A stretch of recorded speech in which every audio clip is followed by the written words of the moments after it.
يسر الحربي وتسديده خطيره، جول جول جول جول جول جول جول جول جول بالتقدم. شوف الكره الماضيه وشوف المرور وشوف الحربي صعبه، الارضيه صعبه، صعبت المهمه.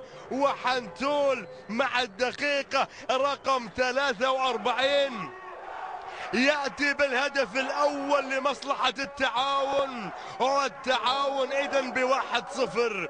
التعاون ب1-0 في شوط أول، دقيقة تفصلنا عن نهاية الوقت الأصلي. وشوف حنتول لما سدد عالية للقائم الثاني، خطيرة، جول جول جول جول جول جول جول جول جول، ويأتي الهدف.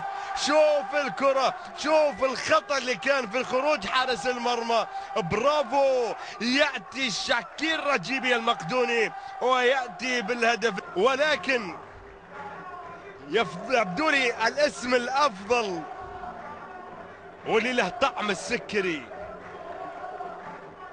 سكري القصيم الكبير. هنا متابعة الآن في محاولة لمصلحة التعاون بثلاثية، يضرب إذن أول هدف أو ثاني هدف ممكن نذكره لعلي التركي.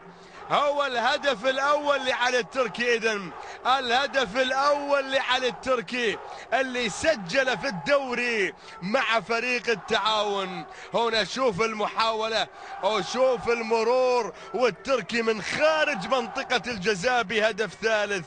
فاليوم مباراتين، جول جول جول جول من الحربي، ياخذ راحته، يستلم وعرضيه، جول جول جول جول جول جول جول, جول. حلاها زود، ما هو بخلاص الا سكري.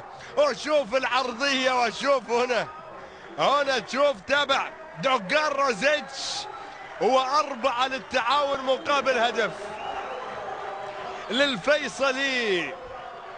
الاياب كانت 2-1 وقلنا رد اعتبار 2-1، يتعاون مو ب4-1. الكرة وصلت الآن